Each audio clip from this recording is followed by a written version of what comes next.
Alright, what's up everyone? Welcome back to the channel. I'm Tokenicer and I'm here to bring you guys in-depth news, analysis, and insights from the digital asset space, along with covering the progressive tokenization of the world. So I'm bringing you guys, once again, another Terramoon exclusive from my weekly show on there, Tea Time with Token. So in this week's episode, we took another deep dive into Quant Network and really went under the microscope to look at all the connections in the background between them and Meta, or Facebook. There's a lot to how all this connects together and all the parties in between them playing a really important role into this huge web of connections that you guys are about to see.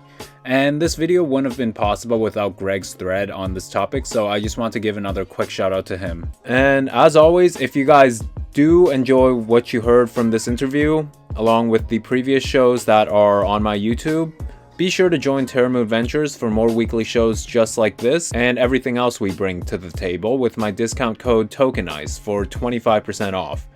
That's Tokenice, and as always, they'll be linked right down in the description below. And as usual, before we start, I just got to remind everyone that nothing you hear from either me or my guests is any form of financial or investment advice. But now that we got that out of the way, let's get right into it.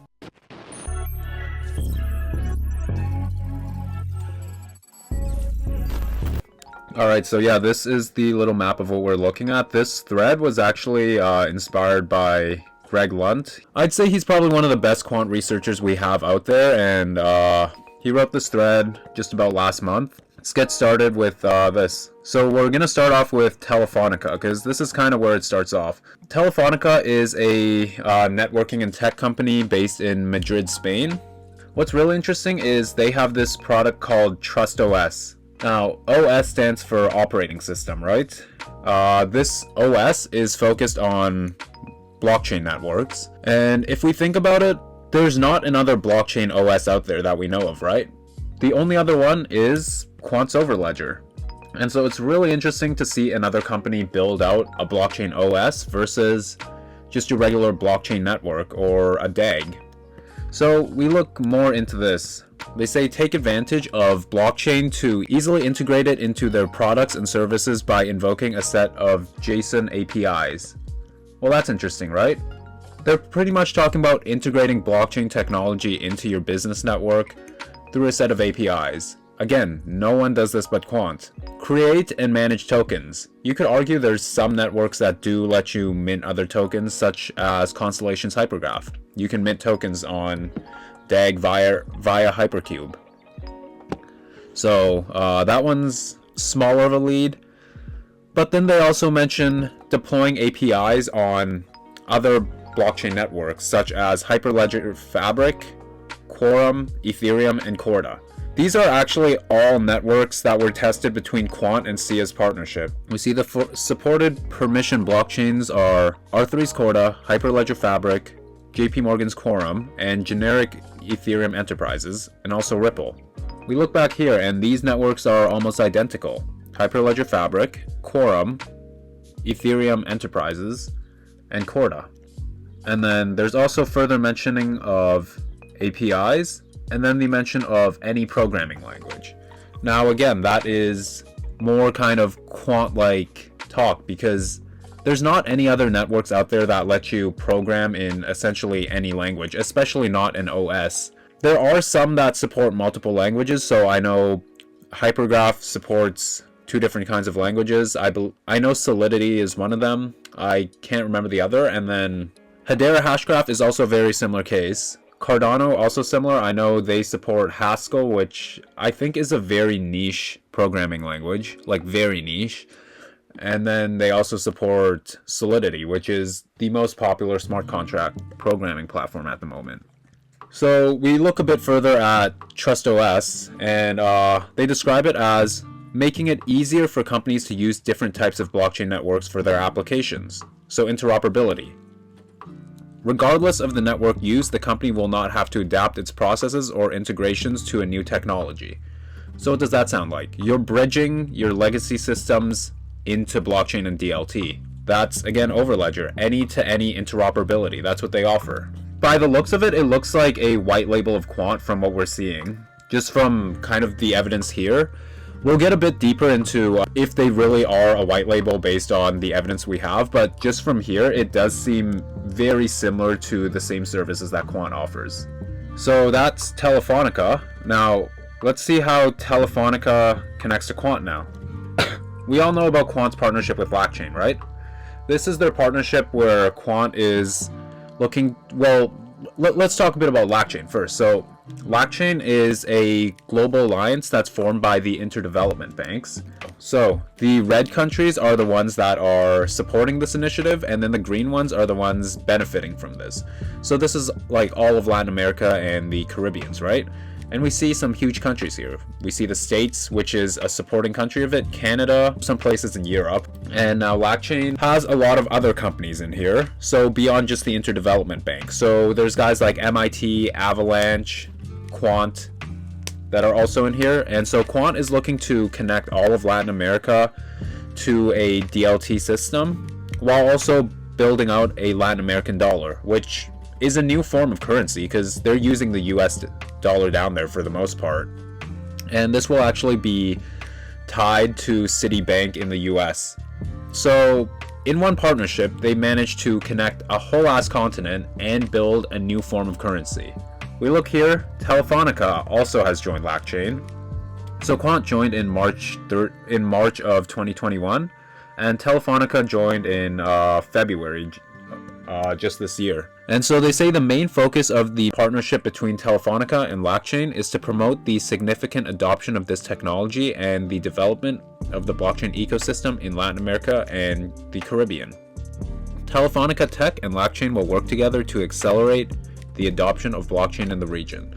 So that's essentially what all LackChain partnerships kind of say, because that's kind of the whole initiative for LackChain, right? But we have one connection laid out now. Quant and Telefonica both connect to LackChain. So let's look a little further. Where else do these two connect? We know Quant's working with Oracle, right? This has been quite a partnership for a while. They initially got accepted into their Oracle Global Startup ecosystem, which, you know, it's good to see. It's nothing huge. Well, I don't want to say it's nothing huge because it is Oracle at the end of the day. Being accepted into the startup ecosystem is a decent feat, but there were a lot of companies that were accepted into this. Not long after, Oracle took more notice of them and they promoted them to their primary solution for Oracle's blockchain platform. And what a lot of people don't know is Oracle's cloud infrastructure had also verified Quant as their primary interoperability solution. So from what we can see, Oracle really seems to be liking what Quant is doing by solving interoperability through API gateways. And if we look here, this is ripped straight off the Oracle website. And while there's no mentions of Quant directly, we do see a lot of similar language. Easily create a permissioned multi-party blockchain network. Now again, I've said this a lot of times, but no one really talks about multi-chain, multi-scale, or multi-party besides Quant. Everyone talks about cross-chain networks and bridging cross-chain. That's just, at the end of the day, just one chain to one chain, right? To really have stuff at full scale, you're going to need multi-chain networks. We also see more talks of APIs, REST APIs. These were also mentioned on Quant's old website before they updated them. And I don't think the update means they don't use REST APIs anymore. It's just more enterprise focused. Now this is really interesting because here it says built-in API gateways. API gateways is an ODAP term. They're solving interoperability through API gateways, and that's kind of the focus on what ODAP is doing in kind of having that secure asset transfer through other ecosystems. And then we see this open interoperable multi-cloud blockchain. I don't think I need to say too much on that. And we also see Hyperledger Fabric here, which, as we know, is supported within Quant's ecosystem of kind of these multi-chain networks. So we've covered the partnership with LackChain, which I probably should have put a logo here to make it more clear, but just remember these two boxes kind of represent LackChain for the time being, and we've covered Oracle. Let's look at Telefonica and Meta. So Telefonica's collaborations with Meta. So these two have actually partnered, and they've mentioned a collaboration with Meta to expand and jointly explore new ways to promote innovation in connectivity and technology in the field of the metaverse. And they say the two companies plan to establish a Metaverse Innovation Center to help speed up Metaverse device and network readiness through testing Metaverse experience use cases and device testing, amongst other things. And now, this part's really interesting. They'll be using an end-to-end Metaverse testbed on Meta and Telefonica network infrastructure and equipment. And on top of this, they plan to build an innovations hub in Madrid. This is the same place Telefonica is headquartered, right? So that's quite interesting to see, and it really seems Meta is really putting Spain at the kind of heart of this initiative and new move of their company, because they're also planning to hire 2,000 people over the next 5 years there. So it's really interesting to see that being such a point of focus, because I'm not saying Madrid, Spain isn't a great place. I haven't been there, so I can't really speak for it, but it's really interesting to see, of all places, Meta is choosing Madrid, Spain to kind of be the, not quite headquarters, but innovations hub for this whole initiative. And we look a bit further into this partnership. Well, it kind of highlights a similar thing.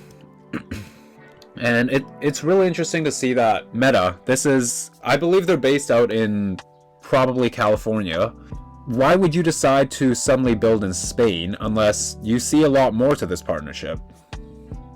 Now, let's look a little into what Mark Zuckerberg had to say. So first off, we'll go to this little YouTube link, and this is just a little snippet of Mark Zuckerberg presenting their move to Meta. So this was earlier on in the year, and I just want you guys to hear the language that was used. Teleporting around the metaverse is going to be like clicking a link on the internet. It's an open standard. In order to unlock the potential of the metaverse, there needs to be interoperability. And that goes beyond just taking your avatar and digital items across different apps and experiences, which we are already building an API to support.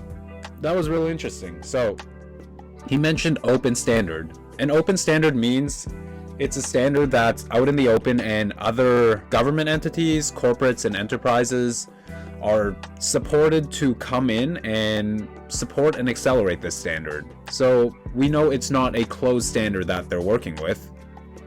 A closed standard would mean kind of a patent in a sense almost. And they also mentioned building an API to support. So when you take the words interoperability and API, there's only so much out there. We know there's Telefonica now, which seems to be a white label of Overledger. Now, if we also go to this link, this is a little video that Greg had cut up. So this was in an interview Mark Zuckerberg did with Gary Vee just weeks after he announced the move to Meta. Let's give this a quick listen. In the metaverse, I think it's going to be fundamentally more interoperable. It's designed in a way to be fundamentally interoperable. Obviously, there's more technology now that can make it more interoperable, especially if we can get it to be interoperable. So I think having it be more interoperable is going to be key to making the whole thing so dynamic.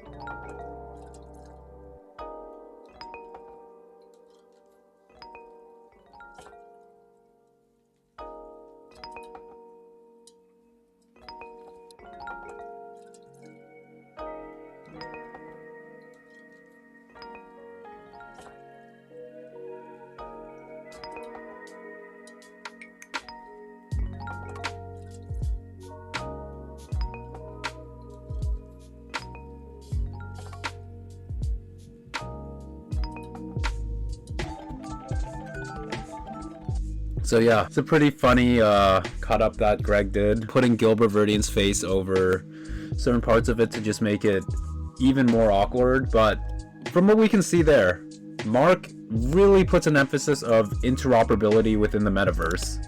It's really interesting because there are other words you could use, like connectivity or an open ecosystem, but they're using the term interoperable, which it doesn't say a ton, but it's quite interesting to think. And if we move on to here now, this is a article that Meta Blogs had published on their own blog, and this is titled "Ensuring an Open Metaverse." So open again, right? open standards. And these highlighted points say there will need to be a web of public and private standards for each. And then here, this is kind of showing the kind of layers of how the metaverse will really work. And at the bottom layer here, we see hardware, protocols, and standards. Now, what's interesting about this is if we go back to this thread again and we check out, so this is a thread within a thread, and this is within Greg's ODAP thread, so Open Digital Asset Protocol. That's that open standard we're talking about. If we listen to this, the verbiage is rather similar when we're talking about the context of layered protocols. So let's give it a listen. When you begin addressing specific use cases, then certain other layers have to come into play. You can't cram in everything into one layer. You need to figure out your layered architecture up and down and say which section goes where. When these two gateways begin to open connection and eventually execute ODAP, they need to find out who these guys are. Who is responsible legally for operating that gateway? Things need to happen first at the legal layer before we can actually move assets. And the reason is because when you're moving assets, unlike the internet, it's not just moving bytes, you're moving economic value. So, structured layer architecture, right? Just like a house is built, much like this. And we see that structured layer, hardware, protocols, and standards. We look a little further, interoperable standards and protocols will be developed. Well, they're actually already developing. And this is really interesting because they mentioned the Internet Engineering Task Force. This is the IETF, and these are the guys who, this is like the ISO of the internet. So ISO is the International Organization for Standardization, right?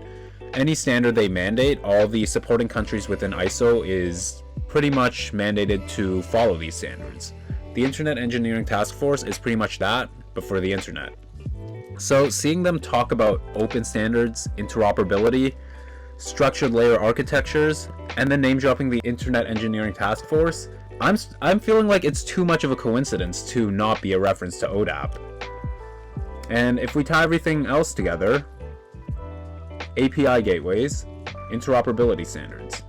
And so here, this is another draft.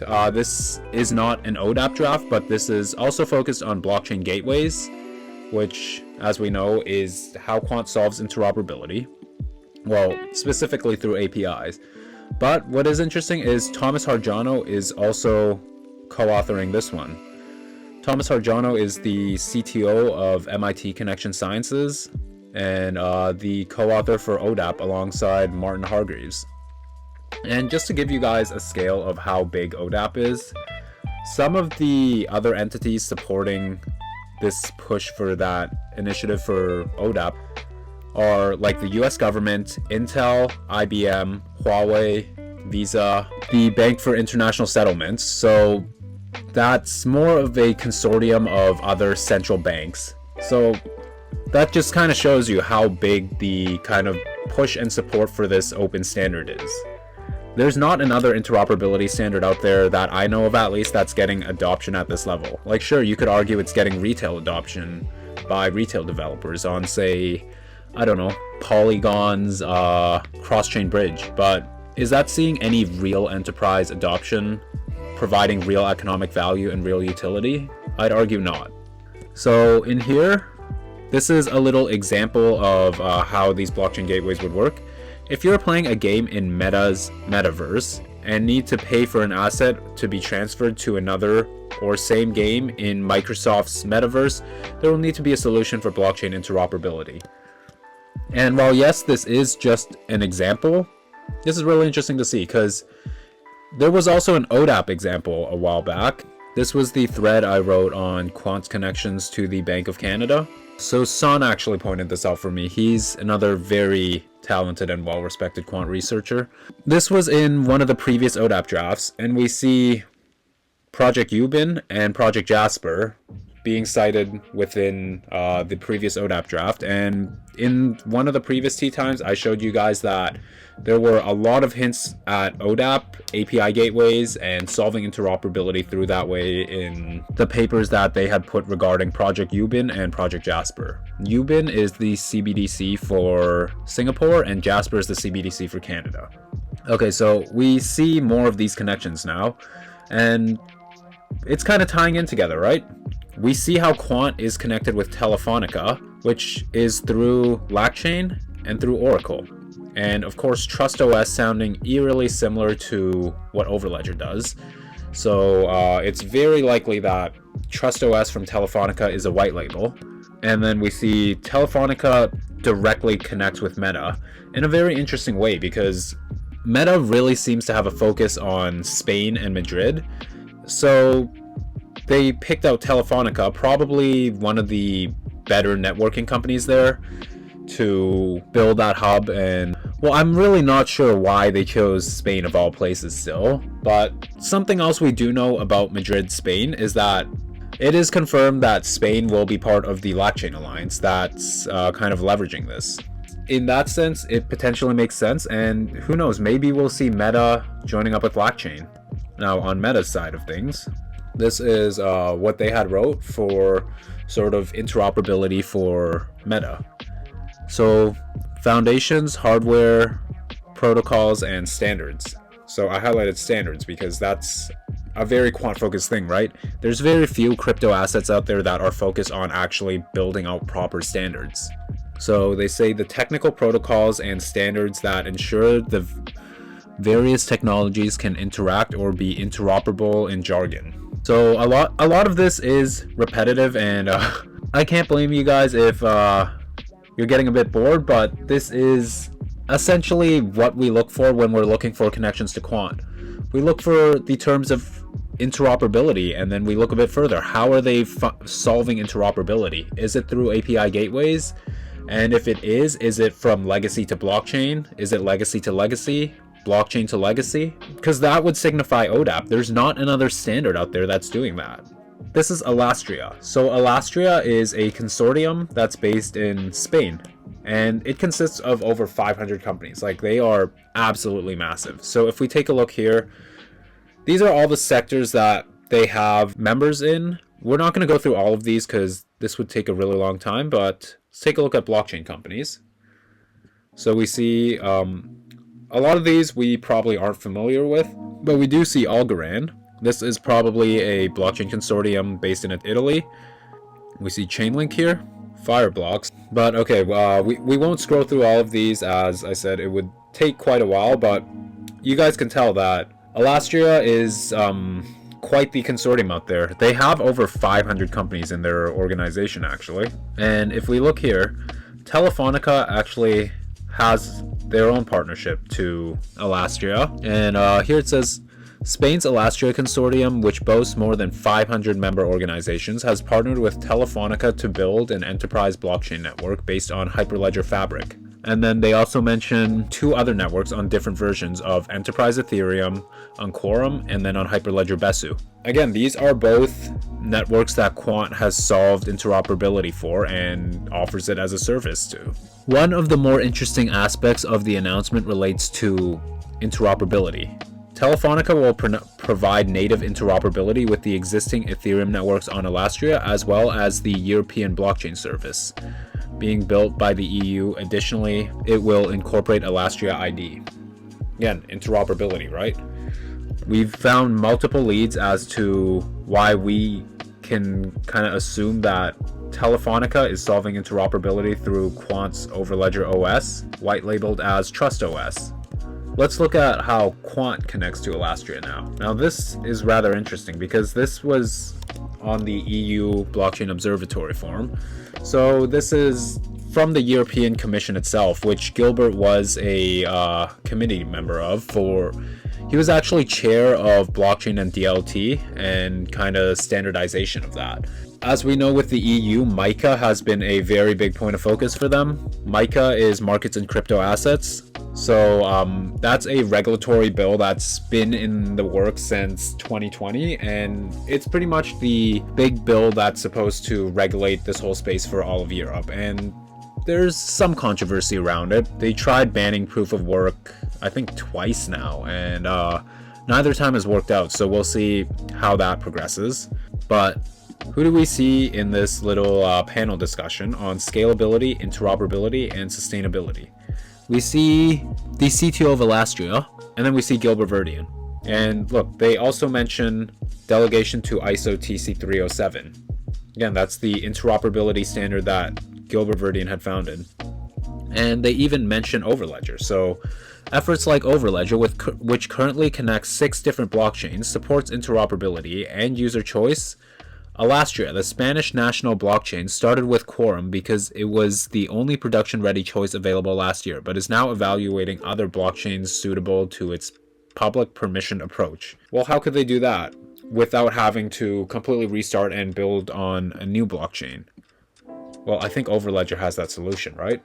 And another point as to how these two connect is through INATBA. So INATBA is the International Association for Trusted Blockchain Applications, and this sees a lot of crypto companies, financial services, fintechs, non-government organizations, etc. that are a part of this. They pretty much work to create standards and innovative ideas also to kind of push the industrialization and adoption of blockchain within industries.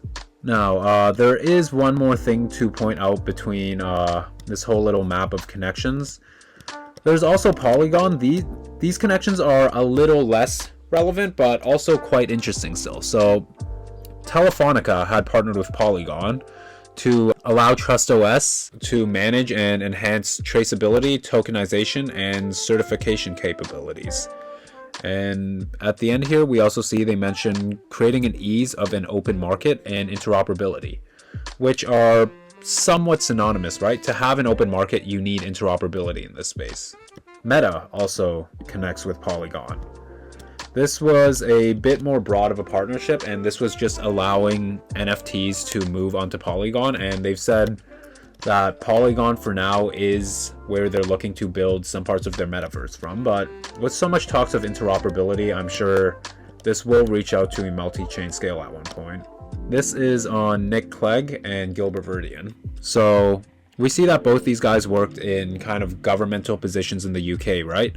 Nick Clegg was more in kind of political offices, where he was deputy prime minister and then leader of the Liberal Democrats and then member of parliament for the House of Commons. This was around the same time that Gilbert Verdian had kind of started his career in the UK government.